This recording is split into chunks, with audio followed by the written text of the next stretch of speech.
Si Carlos Yulo, ang pambato ng Pilipinas sa gymnastics, ay hindi lamang nagpamalas ng husay sa mga kompetisyon kundi pati na rin sa pagbihag sa puso ng mga fans sa buong mundo. Kilala bilang isa sa pinakamagaling na artistic gymnasts ng kanyang henerasyon, ang kanyang tagumpay sa larangan ay nagbigay sa kanya ng mga tagahanga mula sa iba't ibang bansa. Noong 2019, nagmarka si Carlos Yulo nang siya'y manalo ng ginto sa World Artistic Gymnastics Championship sa Germany, sa floor exercise event. Ang kanyang husay at disiplina ay umani ng papuri hindi lang mula sa mga Pilipino, kundi pati na rin mula sa mga banyaga.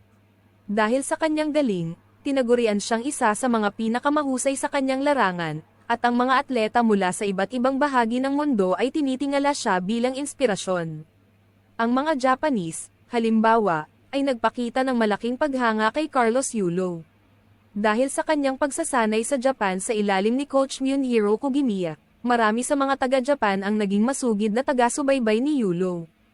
Ang kanyang dedikasyon at work ethic, na malapit sa kultura ng mga Japanese, ay nagbigay sa kanya ng respeto mula sa mga Japanese gymnastics enthusiasts. Bukod sa Japan, si Carlos Yulo ay patuloy na tinatangkilik sa Europa at Amerika, kung saan ang mga gymnastics enthusiasts ay humahanga sa kanyang teknikal na kakayahan at malinis na execution.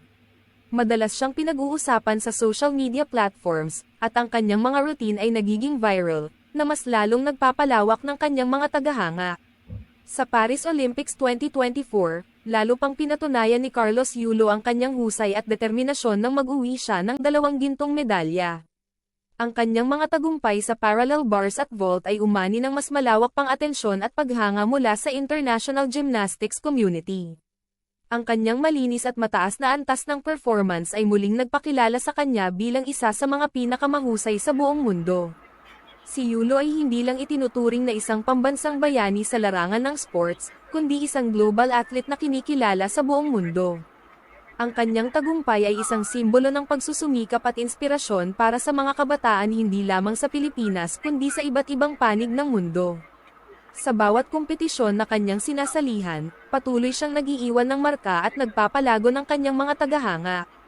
Habang patuloy ang kanyang paghahanda para sa mga susunod na kompetisyon, patuloy rin ang paglaki ng bilang ng mga taga-suporta niya sa buong mundo, isang patunay na ang galing ng isang Pilipino ay kayang ipamalas sa international stage.